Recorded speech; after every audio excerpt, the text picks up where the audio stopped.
এসেছেন সকলকে অনুগ্রহের পক্ষ থেকে জানাই উপস্থিতির উৎসবে সকলের পক্ষ থেকে আমি অঙ্কুরের সকলের পক্ষ থেকে আপনাদের সকলকে আরেকবার অভিনন্দন জানাচ্ছি আমাদের সঙ্গে থাকার জন্য, আজকের উৎসবে যোগদানের জন্য।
Shut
অমুক হও তমুক হও অমুক হও তমুক হও কেউ বলে না মানুষ হও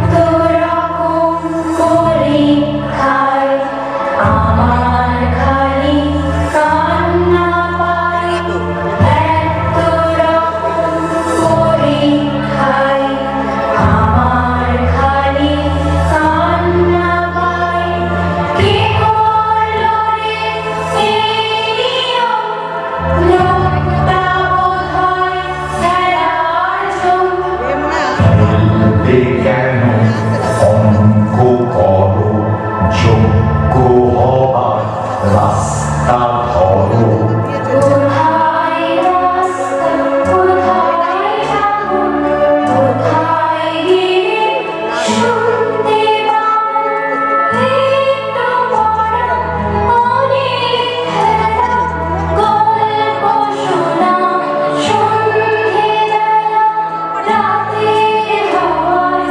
বুকের কাছে স্বপ্ন দেখা অল্প আছে রাতের হাওয়ায় বুকের কাছে স্বপ্ন দেখা অল্প আছে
দেখো আলোয় আলো আকাশ দেখো আকাশ তারায় ভরা দেখো যাওয়ার পথের পাশে ছোটে হাওয়া পাগল পাড়া এত আনন্দ আয়োজন সবই বৃথা আমায় ছাড়া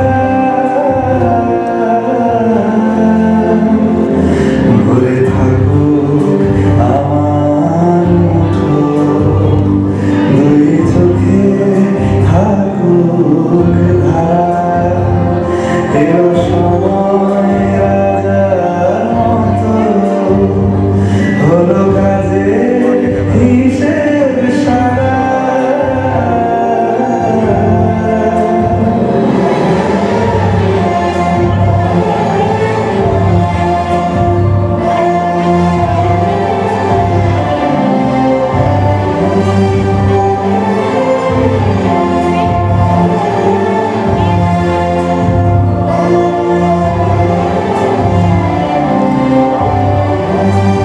বলে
আলোয় আলো আকাশ, দেখো আকাশ তারায় ভরা, দেখো যাওয়ার পথের পাশে চোখের হাওয়া আলোর পাড়া, এত আনন্দ আয়োজন সবই বৃথা আমায় ছাড়া।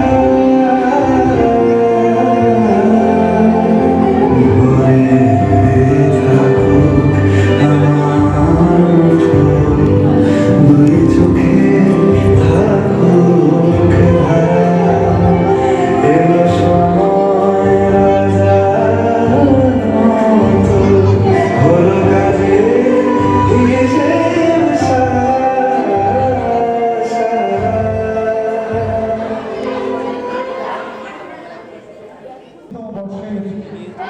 নাট্যোৎসবে আমরা সামিল হয়েছি প্রযোজনা পরিবেশনা অঙ্ক। আজকের এই নাট্যোৎসব উদ্বোধনী সঙ্গীতের মধ্য দিয়ে উদ্বোধনী নৃত্যের মধ্য দিয়ে আমরা আনুষ্ঠানিকভাবে শুরু করলাম।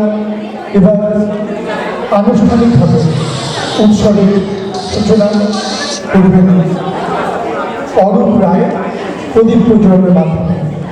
উপস্থিত যারা গুণীজন আমাদের মধ্যে রয়েছেন, ডক্টর ধৈর্য সেনগুপ্ত, ডক্টর পিজে মণ্ডল, তাদেরকে সঙ্গে থাকতে বলব। প্রদীপ প্রজ্বলনের মাধ্যমে আমাদের 34তম উৎসবের আনুষ্ঠানিক সূচনা করবে বিশিষ্ট নাট্য ব্যক্তিত্ব অরূপ রায়। আজকের এই প্রদীপ প্রজ্বলন সঙ্গে আমি থাকার জন্য বলবো ডক্টর ধৈর্য সেনগুপ্ত, ডক্টর পিজে মণ্ডল যারা রয়েছেন সকলের সঙ্গে থাকার জন্য অনুরোধ করছি।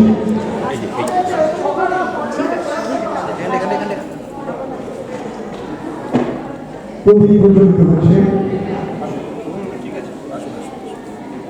বিশিষ্ট নাট্য ব্যক্তিত্ব অরূপ রায়, অনেক সংস্থার কর্ণধার, তিনি প্রদীপ প্রজ্বলন করছেন। সহযোগিতা করছেন ডক্টর ধৈর্য সেনগুপ্ত, ডক্টর পিজে মণ্ডল,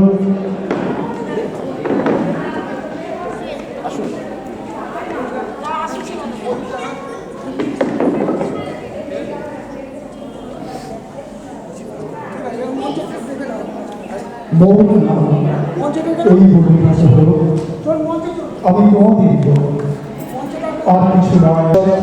ডক্টর পিজে মণ্ডল, ডক্টর ধৈর্য সেনগুপ্ত, নাট্যবৃত্ত শিল্পীরা সম্পূর্ণ পুষ্পস্তবক প্রদান করবেন। যে কথা বলছিলাম, আজ থেকে The Bluetooth device is ready to pair. আজ থেকে 34 বছর আগে বাস্তবতার নির্ণয়ের প্রকৃত মাটিতে সাংস্কৃতিক চেতনা, নাট্য চেতনা যে অঙ্কুর গঠিত হয়েছিল দীর্ঘ 34 বছরের পদের চালনায় আজ অঙ্কুর মুখোমুখি হয়েছে। ফুলে ফলে শোভিত, গন্ধে শোভিত বহিত অঙ্কুর। আমাদের মধ্যে উপস্থিত সমলেশী আমি মঞ্চে আসার জন্য অনুরোধ করব। আমাদের মধ্যে উপস্থিত হয়েছে বিশিষ্ট কবি সমলেশী, মঞ্চে আসার জন্য অনুরোধ করছি। দেশে আজ পরিচিত প্রতিষ্ঠিত একটি নাম অঙ্কিত। ভারতবর্ষের বিভিন্ন প্রান্তে, বিভিন্ন শহরে, বিভিন্ন রাজ্যে যে নাট্য প্রতিযোগিতা অনুষ্ঠিত হয়, সমস্ত প্রতিযোগিতায় অঙ্কুর অংশ নেয়। শুধু অংশ নেওয়া নয়, শ্রেষ্ঠত্বে পুরস্কার ছিনিয়ে নেয় অঙ্কুর। কখনো আলোক সম্পাদে, কখনো শব্দ সংযোজনায়, কখনো পরিচালনায়, কখনো প্রযোজনায়, কখনো সেরা অভিনয়ের জন্য। ইতিমধ্যে রাজ্যের একটি অহংকারের পুরস্কার, গর্বের পুরস্কার, রাজ্য একাডেমি পুরস্কার লাভ করেছে অঙ্কুর। তৎকালীন মহান রাজ্যপাল তার কাছ থেকে এই পুরস্কার গ্রহণ করেছে অঙ্কুর। আর অঙ্কুরকে যিনি এই 34 বছর ধরে সন্তান স্নেহে প্রতিপালন করেন, যিনি নিজের সন্তানের মতো ভালোবাসেন, তিনি আর কেউ নন, বিশিষ্ট নাট্য ব্যক্তিত্ব, নাট্য পরিচালক, নাট্য অভিনেতা, এই প্রতিষ্ঠানের প্রাণ পুরুষ শ্রদ্ধেয় সবিনয় বন্দ্যোপাধ্যায়। এবার আমরা বরণ করে নেব আজকে বিশিষ্ট অতিথিদের। প্রথমে ডক্টর পিজে মন্ডল আমাদের উপস্থিত রয়েছেন বিশিষ্ট নাট্য ব্যক্তিত্ব অরূপ রায়, অনেক সংস্থার কর্মধার। অরূপ রায় আমাদের পুরস্কার প্রদান করে দিচ্ছেন শিশু শিল্পী। একটু হাততালি হোক, সকলের কাছে অনুরোধ, একটু হাততালি হোক।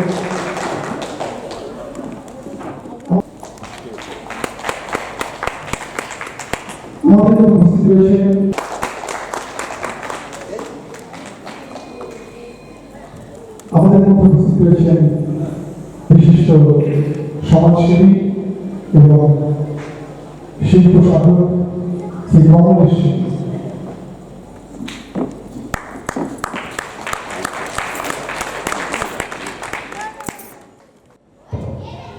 মঞ্চে উপবিষ্ট বিশিষ্ট ব্যক্তিগণ, উপস্থিত দর্শক মণ্ডলী, ছোট ছোট সদস্য অঙ্কুরের, যাদের জন্য আজকের অঙ্কুর এত বড় জায়গায় এসেছে, তাদের গার্জেনরা, অঙ্কুরের প্রাণ পুরুষ শ্রী সমীরণ ঘোষ মহাশয়, মাননীয় সঞ্চালক, আপনাদের সবাইকে নমস্কার জানাই। বাংলা থিয়েটার বলতে আজকে অবশ্য সুবিধার কোনো টপিক ঠিক করে রাখেন, সাধারণত টপিক ঠিক করে রাখেন কি বলতে হবে। যাই হোক, আমি বাংলা থিয়েটার নিয়ে বলি। বাংলা থিয়েটার বলতে প্রথমেই যার নাম মনে পড়ে, তিনি কোনো বাঙালি নন, তিনি কোনো ভারতীয় নন, তখনকার দিনের কোনো ইংরেজও নন, একজন রুশ ভদ্রলোকের কথাই মনে পড়ে। তার নাম হচ্ছে গেরাসিম লেবেদেভ। লেবেদেভের জন্ম রাশিয়ায় 1749 সালে। তার বাবা ধর্মযাজক ছিলেন স্টেফান লেবেদেভ এবং মা পারাস্কার লেবেদেভ। ছোটবেলায় লেবেদেভের তেমন পড়াশোনা কিছু খুব একটা হয়নি, কিন্তু তার অনন্য একটা প্রতিভা ছিল, সেটা হচ্ছে সঙ্গীতের প্রতিভা, বিশেষ করে বাদ্যযন্ত্র। বেহালাটা খুব ভালো বাজাতেন এবং সেই জন্যই তখনকার দিনে তখনকার একজন রুশ অভিজাত রাজমহস্তি বলে তিনি এই লেবেদেভকে নিয়ে ইটালি ভ্রমণে বেরোলেন। ইটালি নেপলসে যাওয়ার কথা ছিল। ইটালি যাওয়ার পর ইটালিতেও গেলেন, তারপরে ওখান থেকে গেলেন অস্ট্রিয়া, ভিয়েনা, অস্ট্রিয়াতে ইংল্যান্ড, ফ্রান্স, জার্মানি, এইসব দেশ ভ্রমণকালে লেবেদেভের কিন্তু সেখানকার নাটক, সংস্কৃতি, সঙ্গীত সম্বন্ধে একটা পরিচয় ঘটে যায়। তারপরে 1785 খ্রিস্টাব্দে লেবেদেভ ফিরলেন, ভারতে ফিরলেন, রাশিয়াতে নয়, ভারতে মাদ্রাসে ফিরলেন, এখনকার যেটা চেন্নাই, 1785 খ্রিস্টাব্দে। 1787 খ্রিস্টাব্দে লেবেদেভ চলে এলেন বাংলাদেশে, যেহেতু উনি সঙ্গীত বিদ্যায় খুব পারদর্শী, তিনি এখানে কলকাতায় এসে কিন্তু কনসার্ট করতে লাগলেন, বিভিন্ন অনুষ্ঠান করতে লাগলেন, বাজাতে আরম্ভ করলেন। লেবেদেভকে এখানে ছেড়ে বেড়ানো চলে যায়। সেই সময় বাংলার সামাজিক এবং রাজনৈতিক প্রেক্ষাপটে ইস্ট ইন্ডিয়া কোম্পানি তখন বাংলায় ব্যবসা করছে, দিল্লির বাদশার কাছে সনদ পেয়ে গেছে সারা ভারতে ব্যবসা করার, এবং এই ব্যবসা করার জন্য ইংরেজ কর্মচারীরা এসে গেছে। তাদের অবসর বিনোদনের জন্য তারা নাট্য প্রেক্ষাগৃহ অথবা নাট্য মঞ্চ তৈরির কথা ভাবেন। বিশেষ করে লন্ডনে যখন এলিজাবেথিয়ান নাটক চলছে, তার অভাব অনুভূত করে এখানে কিছু যে ইংরেজরা ছিলেন তারা নাট্যমঞ্চ স্থাপন করার চেষ্টা করেন, এবং সেই অনুযায়ী প্রথম যে নাট্যমঞ্চ অথবা থিয়েটার হলো সেটা হচ্ছে প্লে হাউস। সেই প্লে হাউসটা কোথায়? এখনকার যে তার উত্তর পূর্ব কোণে অবস্থিত এই প্লে হাউস। এটা হয় 1753 খ্রিস্টাব্দে। 1757 পলাশী যুদ্ধ হয়, তারও কিন্তু 4 বছর আগে আমাদের প্লে হাউস হয়ে গেছে কলকাতায় লালবাজারে। তারপরে একে একে হলো ক্যালকাটা থিয়েটার অথবা new play house, Chowringhee theatre এবং সাসুসি থিয়েটার। সাসুসি এটা একটা ফরাসি শব্দ। চৌরঙ্গি থিয়েটারে আর্থিক দৈন্যদশার জন্য সে প্রায় নিলামে উঠেছিল। সেই সময় সেই নিলাম থেকে আমাদের ব্রিজ দ্বারকানাথ ঠাকুর চৌরঙ্গি থিয়েটারটা কিনে নিয়ে সেই সময় অবস্থা সামাল দেয়। তারপর আবার চৌরঙ্গি থিয়েটার চলতে থাকে। সাংস্কৃতিক থিয়েটার হচ্ছে এখনকার যে সেন্ট জেভিয়ার্স কলেজ আছে সেখানে সাংস্কৃতিক থিয়েটার ছিল। এটা বিখ্যাত আরেক দিক দিয়ে সেই সময় আমাদের একজন বাঙালি বৈষ্ণবচরণ নাট্য ওথেলোর ভূমিকায় অভিনয় করে খুব নাম করেছে। কিন্তু এই থিয়েটারগুলো সবই হচ্ছে ইংরেজদের জন্য না হলে ইংরেজি থিয়েটার চলতো, সেখানে বাংলা কোনো থিয়েটার চলতো না। সেখানে ইংরেজরা যেমন দেখতো তেমনি কিছু বাঙালি যারা আধুনিক নব্য যুবক তারাও দেখতে যেত। সেই সময় যাত্রা তাদের টানছে না, সেই সময় বাংলাতে কি চলছে? যাত্রা, আখড়া, হাফ আখড়ায়, কীর্তন, ধপ কীর্তন, কবির লড়াই এইসব চলছে।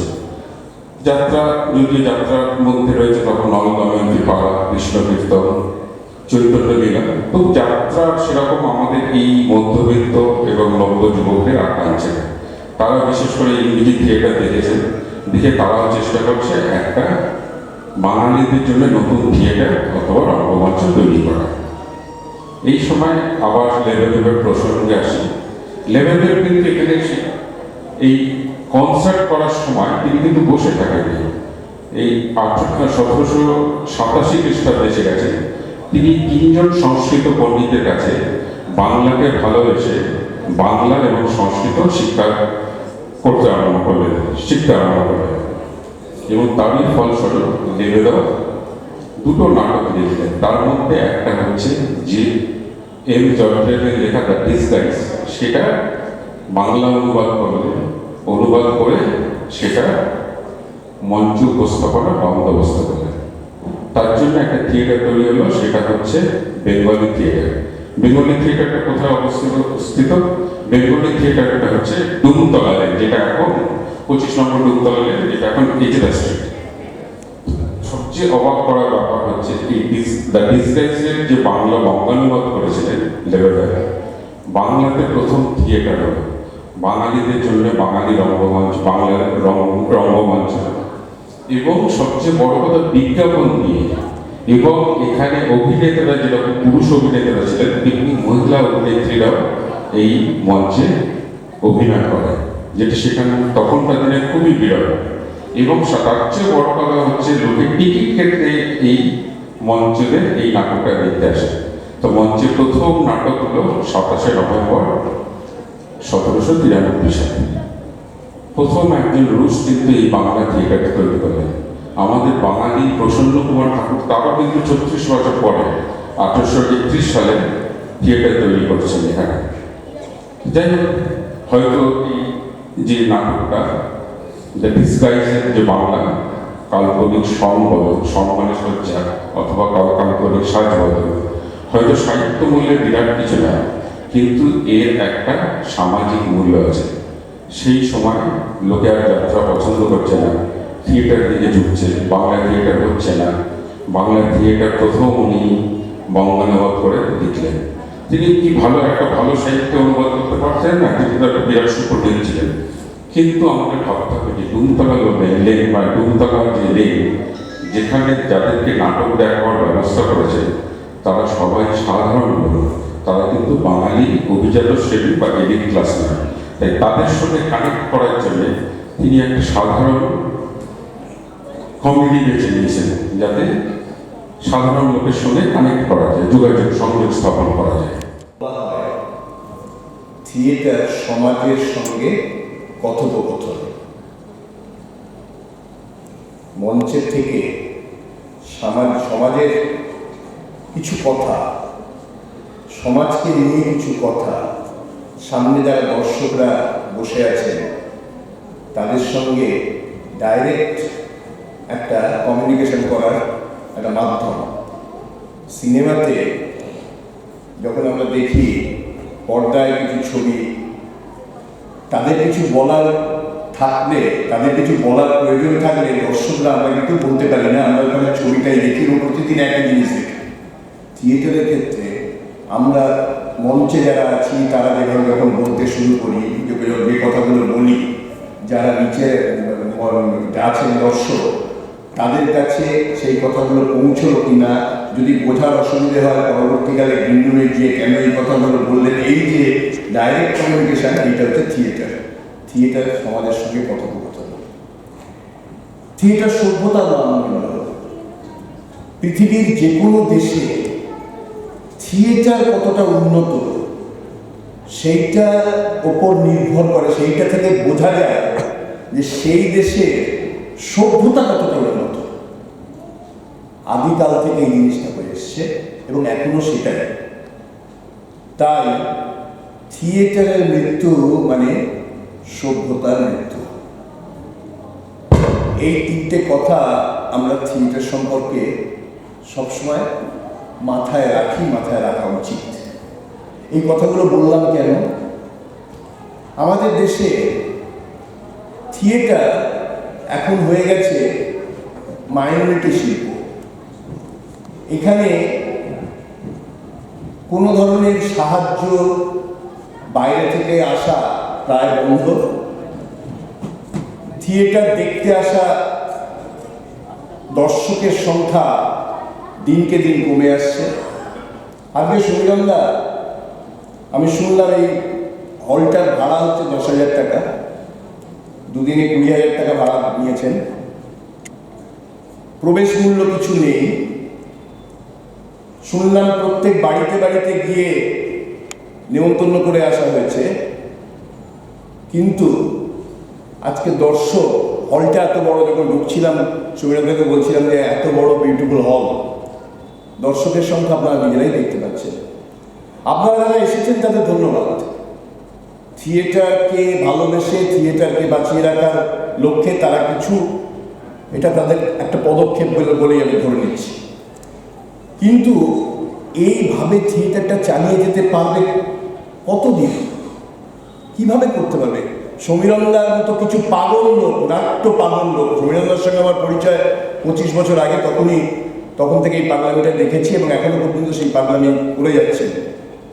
বা অঙ্কুরের মতো কিছু দল, যেখানে ছোট ছোট বাচ্চারা নাটক করতে আসে, নাটক শেখে, তারা পরবর্তীকালে কত বড় অভিনেতা অভিনেত্রী হবে জানি না, নাটক করতে এসে তারা ভালো মানুষ হবে এই ব্যাপারটা গ্যারান্টেড।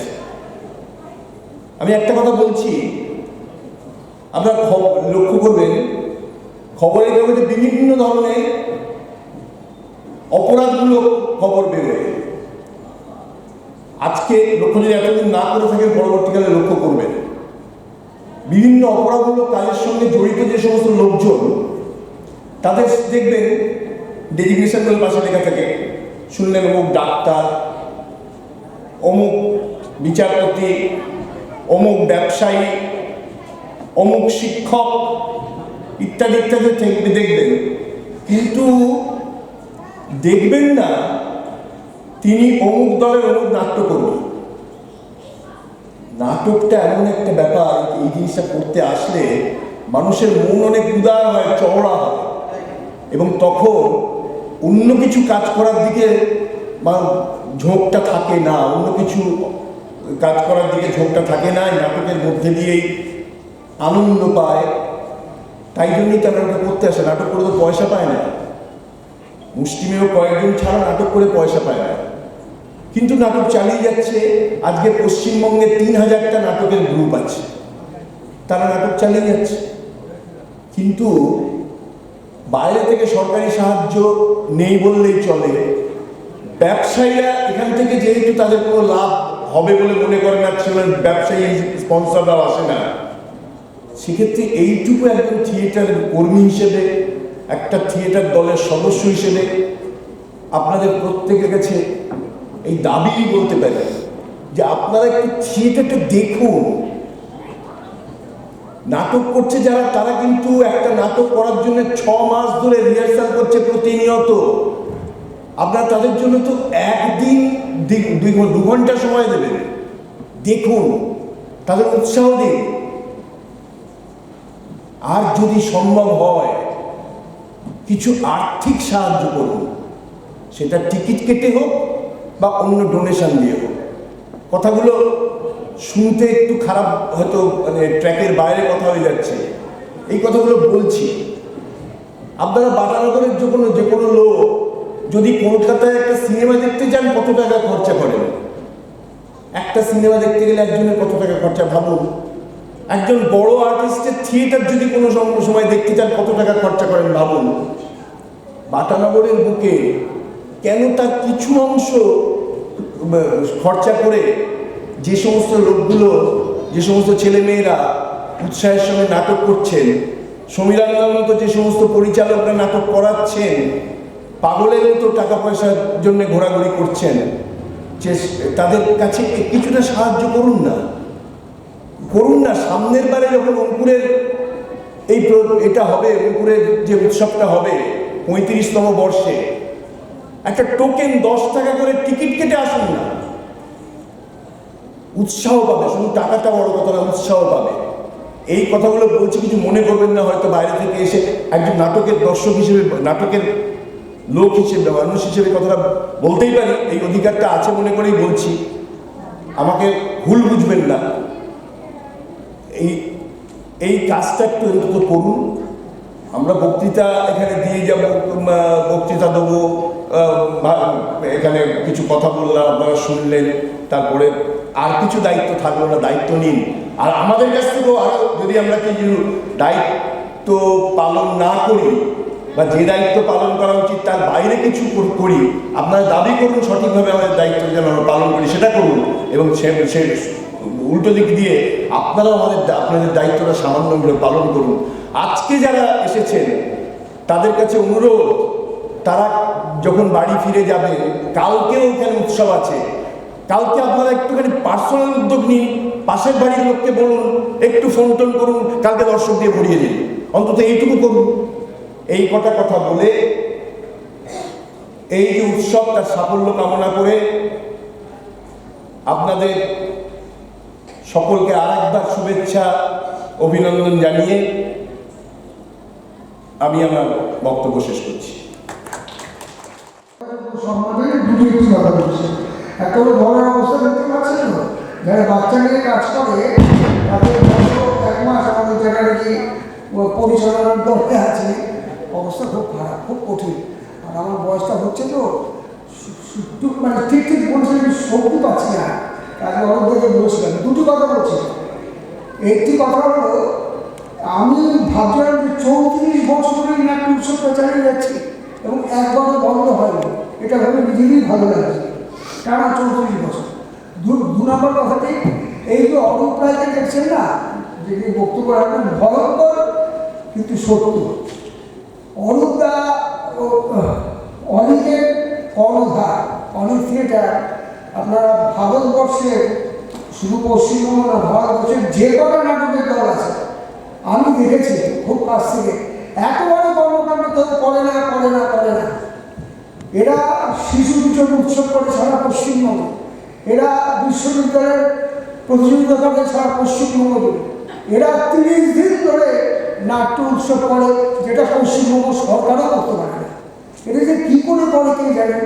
আর তারই কর্মধার অরূপদা আজকে আমাদের মধ্যে এসছেন।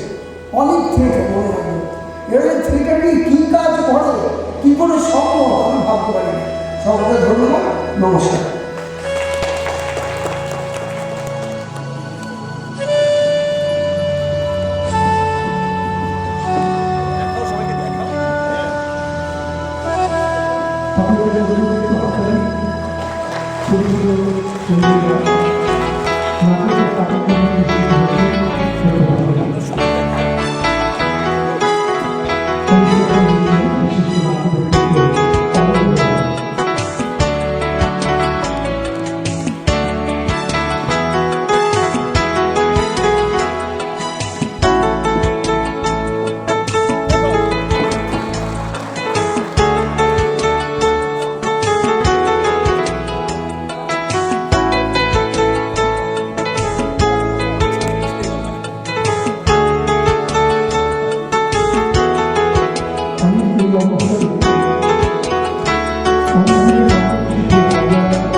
যাই আজি শুভ দিনে পিতার ভবনে অমৃত সদনে চলো যাই চলো চলো চলো যাই চলো চলো চলো যাই আজি শুভ দিনে পিতার ভবনে অমৃত সদনে চলো যাই আজি শুভ দিনে পিতার ভবনে অমৃত সদনে চলো যাই মহৎ সবে ত্রিভুবন মাতিল আনন্দ উঠিল মহৎ সবে ত্রিভুবন মাতিল কি আনন্দ উঠিল চলো চলো চলো যাই চলো চলো চলো যাই আজি শুভ দিনে পিতার ভবনে অমৃত সদনে চলো যাই আজি শুভ দিনে পিতার ভবনে অমৃত সদনে চলো যাই দেবলোকে উঠিয়াছে জয়গান গাও সবে একতান দেবলোকে উঠিয়াছে জয়গান গাও সবে একতান বলো সবে জয় জয় বলো সবে জয় জয় আজি শুভ দিনে পিতার ভবনে অমৃত সদনে চলো যাই বললে শুনিয়ে দিই আজি শুভ দিনে পিতার ভবনে অমৃত সদনে বিকালটুকু শুধু একটু বলে নিয়ে আসবো চলো চলো চলো ট্রাই করে যাচ্ছে শোনা যাচ্ছে করে দেবো আজি শুভ দিনে পিতার ভবনে অমৃত সদনে